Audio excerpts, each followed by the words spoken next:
പരസ്പരം മാനിക്കുന്നിടത്ത് സംസ്കാരം യാഥാർത്ഥ്യമാകുന്നു. സംസ്കാരമുള്ള സമൂഹത്തിൽ സത്യധർമ്മങ്ങൾ പുലരുന്നു. എന്താണ് ഇതിൽ നിന്ന് അർത്ഥമാക്കുന്നത്? വലിയൊരു അർത്ഥമാണ്. അതായത് നമ്മളുടെ സമൂഹത്തിലെ എല്ലാ ജീവികൾക്കും വേണ്ടിയിട്ട്, മനുഷ്യർ എന്ന് പറയുന്നില്ല, എല്ലാ ജീവികൾക്കും വേണ്ടിയിട്ട് പറയാൻ പറ്റിയ ഏറ്റവും വലിയൊരു കാര്യമാണിത്. കാരണം പരസ്പര ബഹുമാനം അതൊരു നിസ്സാര കാര്യമല്ല. ഈ പരസ്പര ബഹുമാനം ഇല്ലാത്തടത്താണ് ഏറ്റവും അധികം പ്രശ്നം ഉണ്ടാകുന്നത്. അതിലൊരു മാറ്റവുമില്ല. അതിന് എതിരായിട്ട് എന്നോട് ആരും തർക്കിക്കാൻ വന്നാലും ഞാനത് സമ്മതിക്കില്ല. ബഹുമാനം ഇല്ലാത്തത് കൊണ്ടാണ് പ്രശ്നം ഉണ്ടാകുന്നത്. അത് ആൺ പെൺ എന്നല്ല, പ്രായവ്യത്യാസമില്ല, നിറവ്യത്യാസമില്ല, എന്ത് കാര്യമാണ്. ഞാൻ മറ്റൊരാളെ ബഹുമാനിക്കണം, അയാൾ എന്നെയും ബഹുമാനിക്കണം. അങ്ങനെ ഒന്ന് ബഹുമാനം ഇല്ലാതെ വരുമ്പോഴാണ് അവിടെ പ്രശ്നങ്ങൾ ഉണ്ടാകുന്നത്. നമ്മളെപ്പോഴും പറയും സംസ്കാരം ഇല്ലാത്തവരാണെന്ന് പറയുന്നത് എന്താണ് ഈ സംസ്കാരം? നമ്മൾ സംസ്കാരത്തിനൊരു നിർവചനം തന്നു കഴിഞ്ഞാൽ എന്താണ് പറയാൻ പറ്റുക? സംസ്കാരം എന്ന് പറയുമ്പോൾ ഒരാളുടെ ജീവിതവുമായി ബന്ധപ്പെട്ട എല്ലാ കാര്യങ്ങളുമാണ് സംസ്കാരം എന്ന് പറയുന്നത്. അത് അദ്ദേഹത്തിൻ്റെ ഭാഷ, പ്രവൃത്തി, ഭക്ഷണം, പിന്നെ വസ്ത്രം, അങ്ങനെ തുടങ്ങിയ എല്ലാ കാര്യങ്ങളും ഈ സംസ്കാരത്തിൻ്റെ ഭാഗമാണ്. അപ്പോൾ അങ്ങനെ പറയുമ്പോൾ ഒരു സംസ്കാരം എന്ന് പറയുന്നത് അവിടെ ഒരു ബഹുമാനത്തിൻ്റെ പ്രാധാന്യത്തെ കുറിച്ചുകൂടി പറയുന്നുണ്ട്. ഇപ്പോൾ എൻ്റെ ഭർത്താവിനെ ഞാൻ ബഹുമാനിക്കണം, അതുപോലെ തന്നെ എൻ്റെ ഭർത്താവ് എന്നെയും ബഹുമാനിക്കണം, അല്ലേ?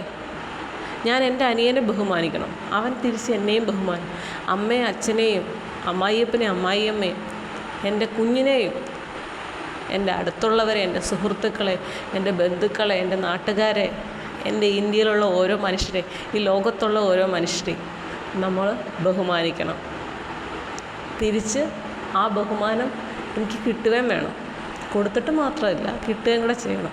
അപ്പോൾ മാത്രമേ അവിടെ ഒരു സംസ്കാരം രൂപപ്പെടുന്നുള്ളൂ, ഇല്ലേ? നമ്മളിപ്പോൾ ഒത്തിരി അങ്ങ് കാട് കയറി പോകാതെ ഞാൻ പറയാം. നമ്മളിവിടുന്ന് നമ്മുടെ പ്രധാനമന്ത്രി ഒരുപാട് രാജ്യങ്ങൾ സന്ദർശിക്കുന്നുണ്ട്, അല്ലേ? അപ്പം പ്രധാനമന്ത്രി ചെല്ലുന്നു എന്നറിയുമ്പോൾ അവർ നൽകുന്ന മുന്നൊരുക്കങ്ങൾ, അവർ ആ രാജ്യത്ത് ചെയ്യുന്ന കാര്യങ്ങൾ, അല്ലേ? അദ്ദേഹത്തിന് കൊടുക്കുന്ന പ്രാധാന്യം, അതെല്ലാം എന്താണ്? അദ്ദേഹത്തിന് കൊടുക്കുന്ന ആ ബഹുമാനം, അദ്ദേഹത്തിൻ്റെ സ്ഥാനത്തിന് കൊടുക്കുന്ന ആ ബഹുമാനം, ആ പദവിക്ക് കൊടുക്കുന്ന ആ ബഹുമാനമാണത്, അല്ലേ? അപ്പം ഓരോ സ്ഥാനത്തിനും ഓരോ ബഹുമാനം അർഹിക്കുന്നുണ്ട്. നമ്മൾ മുഖ്യമന്ത്രി എന്ന് പറയാറില്ല മിക്കവാറും, ബഹുമാനപ്പെട്ട എന്ന് ചേർത്ത് പറയും, അല്ലേ? സാർ എന്ന് വിളിക്കുന്നത് ഒരു മോശം കാര്യമായിട്ട് പറ, സാർ എന്ന് വിളിക്കരുത്, അതൊരു ബഹുമാന സൂചകമാണ്, ഇല്ലേ? ഇപ്പം ഞങ്ങൾ പോകുന്ന ഞങ്ങളുടെയൊക്കെ ഒരു ബാങ്കുണ്ട്, സ്വന്തം ബാങ്കല്ല, നമ്മൾ എന്ത് കാര്യത്തിനും ആ ബാങ്കിലാണ് പോകുന്നത്. കാനറ ബാങ്കാണ് ഇവിടെ എല്ലാ കാര്യത്തിനും കൂടുതലായിട്ട് ചെയ്യുന്നത്. അപ്പോൾ അവിടെ ചെന്ന് കഴിഞ്ഞാൽ അവിടുത്തെ മാനേജർ നമ്മളെന്താണ് വിളിക്കുന്നത്? മാഡം അല്ലെങ്കിൽ സാറിനെ വിളിക്കത്തുള്ളൂ. തിരിച്ച് നമ്മളും എന്ത് ചെയ്യും? സർ എന്ന് പറയും, ഇല്ലേ? നേരെ മറിച്ച് ചിലരുണ്ട് നമ്മളെ എടോ, നിങ്ങൾ, അങ്ങനെ ഇങ്ങനെയൊക്കെ വിളിക്കത്തുള്ളൂ. പക്ഷെ നമ്മളവരെ സർ എന്നാണ് വിളിക്കുന്നത്, ഇല്ലേ?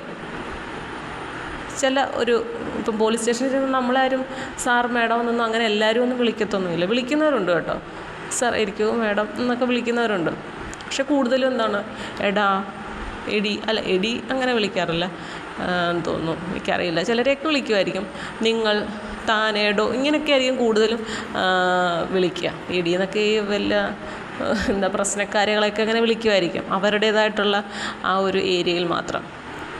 അപ്പം എപ്പോഴും ഒരു ബഹുമാനമാണ്. ഇപ്പം മനുഷ്യാവകാശം എന്ന് പറഞ്ഞുകൊണ്ട് പ്രശ്നം ഉണ്ടാക്കുന്നവരെന്താണ്? എത്ര വലിയ തെറ്റ് ചെയ്തവർക്കും ഒരു പ്രാധാന്യം കൊടുക്കുക എന്നുള്ളതാണ് ഈ മനുഷ്യാവകാശം എന്ന് പറയുന്നത് കൊണ്ട്. കാരണം എല്ലാവരും തെറ്റ് ചെയ്യപ്പെടുന്നത് അവരുടെ സാഹചര്യങ്ങൾ മൂലമാണ് എന്ന് പറയാറുണ്ട്. അപ്പോൾ അവിടെയും ഒരു ന്യായം ആ തെറ്റ് ചെയ്തവർക്ക് കിട്ടുകയാണ്.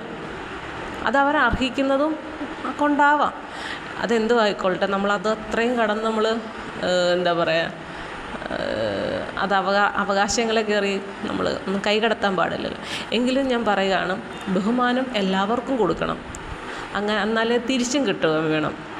ഞാനൊരാളെ ബഹുമാനിച്ചു, പക്ഷേ എന്നോട് ആ ബഹുമാനം ഇല്ലെങ്കിൽ ഞാൻ നാളെ അയാളെ വീണ്ടും ബഹുമാനിക്കാൻ പോകുമോ? ഇല്ല. അപ്പോൾ അവിടെ ഒരു നിഷേധഭാവം വരും, അവിടെ ഒരു നല്ല സംസ്കാരം രൂപപ്പെടില്ല, ഇല്ല, നല്ലൊരു സമൂഹം ഉണ്ടാവില്ല. പക്ഷെ പരസ്പരം ബഹുമാനിക്കാൻ തുടങ്ങി അവിടെ ഒരു നല്ലൊരു കൾച്ചർ അല്ലെങ്കിൽ സംസ്കാരം രൂപപ്പെടും. അങ്ങനെ സംസ്കാരമുള്ള ഒരു സമൂഹത്തിൽ എന്താ സത്യം എന്ത്, ധർമ്മം എന്ത്, നീതി എന്ത്, തെറ്റേത്, ശരിയാണ്, ഇതെല്ലാം വേർതിരിച്ച് മനസ്സിലാക്കാൻ പറ്റും. സത്യവും ധർമ്മവും ഇങ്ങനെ മുന്നോട്ട് നിൽക്കും, തെറ്റുകൾ പുറകോട്ടും പോകും. ആ ഒരു സ്റ്റേജിൽ വരും അല്ലേ? നമ്മളെപ്പോഴാണ് ബഹുമാനം നഷ്ടപ്പെടുന്നത് മറ്റൊരാൾക്ക്? ഒരാളൊരു തെറ്റ് ചെയ്യുന്നു അല്ലെങ്കിൽ നമുക്ക് ഇഷ്ടമില്ലാത്തൊരു കാര്യം ചെയ്യുന്നു എന്നാണ്. പക്ഷേ ആ ഇഷ്ടമില്ലാത്ത കാര്യം ചെയ്യാൻ അവരെ പ്രേരിപ്പിക്കുന്ന എന്താണെന്ന് നമ്മൾ ശ്രദ്ധിക്കാറില്ല അല്ലേ? പക്ഷെ നമ്മളത് അത് മനസ്സിലാക്കിയിട്ട് അവരുമായിട്ട് അതിനെക്കുറിച്ച് സംസാരിച്ച് ക്ലിയർ ചെയ്ത് അത് മാറ്റിയെടുക്കണം. പക്ഷെ നമ്മൾ സംസാരിക്കാൻ ചെല്ലുമ്പോൾ അവർക്കും അങ്ങനെ സംസാരിക്കാം എന്നുള്ള ഒരു മനസ്സുകൂടി വേണം അല്ലേ? ഒരാൾ മാത്രം വിചാരിച്ചാൽ പലപ്പോഴും പല പ്രശ്നങ്ങളും പരിഹരിക്കാൻ പറ്റില്ല. രണ്ടുപേരും ഒരുപോലെ വിചാരിച്ചെങ്കിൽ മാത്രമേ പല പ്രശ്നങ്ങളെയും പരിഹരിക്കാനായിട്ട് പറ്റുകയുള്ളൂ. പിന്നെ സത്യം, ധർമ്മം, നീതി, ദയ, ഇങ്ങനെയൊക്കെ നമ്മൾ ഒരുപാട് കേട്ടിട്ടുണ്ട്. പക്ഷേ ഇന്നത്തെ ഈ സമൂഹത്തിൽ ഇതൊക്കെ നടക്കുന്നുണ്ടോ എന്ന് ചോദിച്ചു കഴിഞ്ഞാൽ ഭൂരിഭാഗം നടക്കുന്നില്ലെന്നാണ്. കാരണം ഇന്നത്തെ മനുഷ്യരുടെ ചിന്താഗതിയൊക്കെ വ്യത്യസ്തമാണ്. അതുകൊണ്ട് തന്നെ പല കാര്യങ്ങളും നമ്മൾ വിചാരിക്കുന്നതിനപ്പുറത്തേക്കാണ് കാര്യങ്ങൾ പോകുന്നത് അല്ലേ? അപ്പം നമുക്ക് ഒന്നും കൂടുതലായിട്ട് പറയാനും ചെയ്യാനും പറ്റില്ലെങ്കിലും എല്ലാവരെയും നന്നാക്കിയിട്ട് നമുക്ക് ഈ നാട് നന്നാക്കാം അല്ലെങ്കിൽ ഈ ലോകം നന്നാക്കാം എന്നൊന്നും നമുക്ക് വിചാരിക്കാൻ പറ്റില്ല അല്ലേ? നമുക്ക് മറ്റൊരാളുടെ കാര്യത്തിൽ കൂടുതൽ പറയാൻ പറ്റും. പക്ഷേ സ്വയം നന്നാവാൻ ശ്രമിച്ചാൽ നമ്മളിലുള്ള മാറ്റങ്ങൾ മറ്റുള്ളവർക്ക് ബോധ്യപ്പെട്ടാൽ ചിലപ്പോൾ നാളെ ആ ബോധ്യപ്പെടുന്ന ആളുകൾ നന്നാവണം എന്ന് തീരുമാനിച്ചാലോ ഇല്ലേ? അങ്ങനെ ഓരോരുത്തരും തീരുമാനിക്കാൻ തുടങ്ങിയാൽ ഈ സമൂഹം നന്നാവില്ലേ? ഈ നാട് നന്നാവില്ലേ? ശരിയല്ലേ?